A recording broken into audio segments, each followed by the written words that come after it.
Solidarity, comrades. I'm going to keep this one short. This is a reading of Combat Liberalism by Mao Zedong.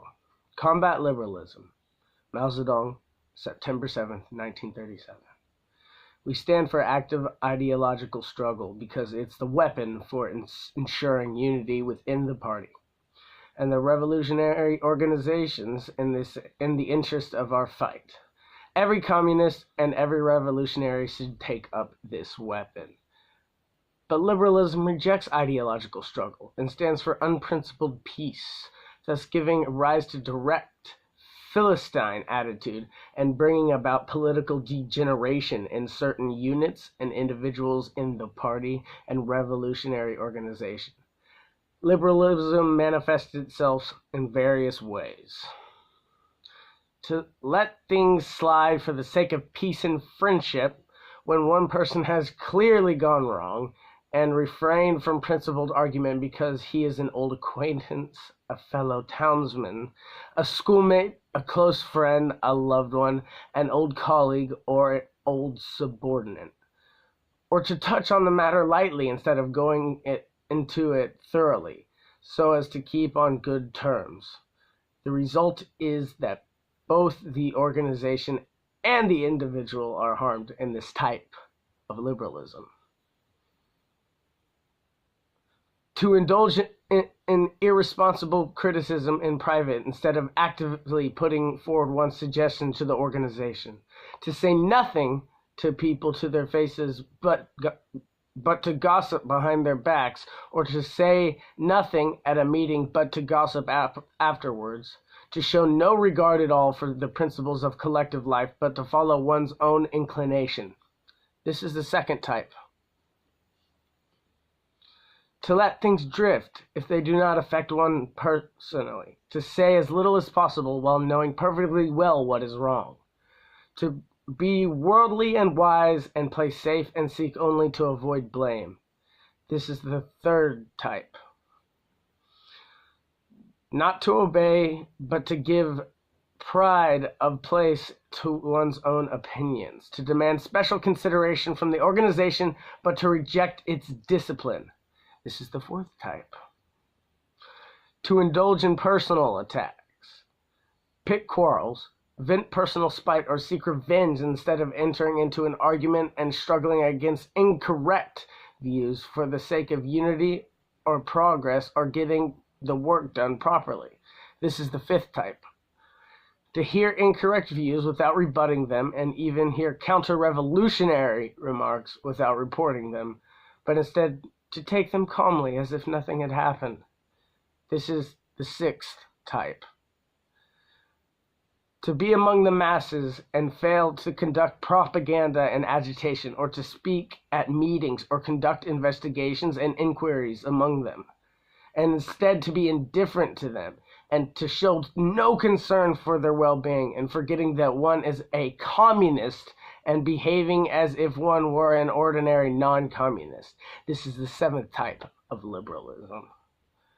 To see someone harming the interests of the masses and yet not feel indignant or dissuade or stop or reason with him, but to allow him to continue.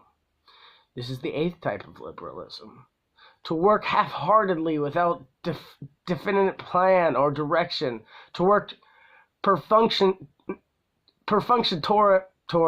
or muddle along, so as one remains a monk, one goes on tolling the bell. This is the ninth type, the ninth line that I butchered. I am sorry.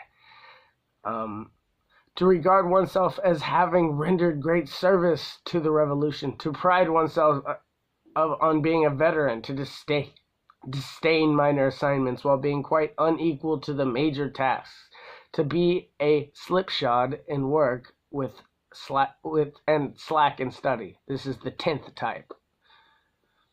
To be aware of one's own mistakes, yet make no attempt to correct them, taking a liberal attitude towards oneself. This is the 11th type of liberalism. We could name more, but these 11 are principled types. We could name types of liberalism forever, to be honest. That was out of the quotation. Back into the reading. They are all manifestations of liberalism. Liberalism is extremely harmful and a revolutionary collective. It is coercive, which eats away at unity, undermines cohesion, causes apathy, and creates dissension. It robs revolutionary ranks of compact organization and strict discipline, prevents policies from being carried through, and alienate the party and organization from the masses, which the party leads. It is an extremely bad tendency. Liberalism stems from petty bourgeois selfishness. It places personal interests first and interests of the revolution second. It gives rise to ideological, political, and organizational liberalism.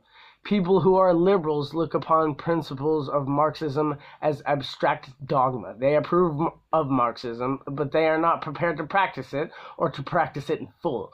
They are not prepared to replace liberalism by Marxism.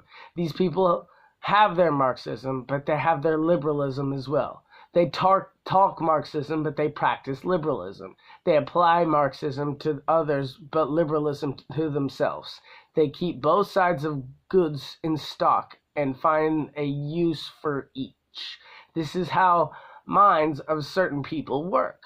Liberalism is a manifestation of opportunism and conflicts fundamentally with Marxism. It is negative and objectively has the effect of helping the enemy. That is why the enemy welcomes its preservation in our midst. Such being its nature, there should be no place for it in the ranks of the revolution.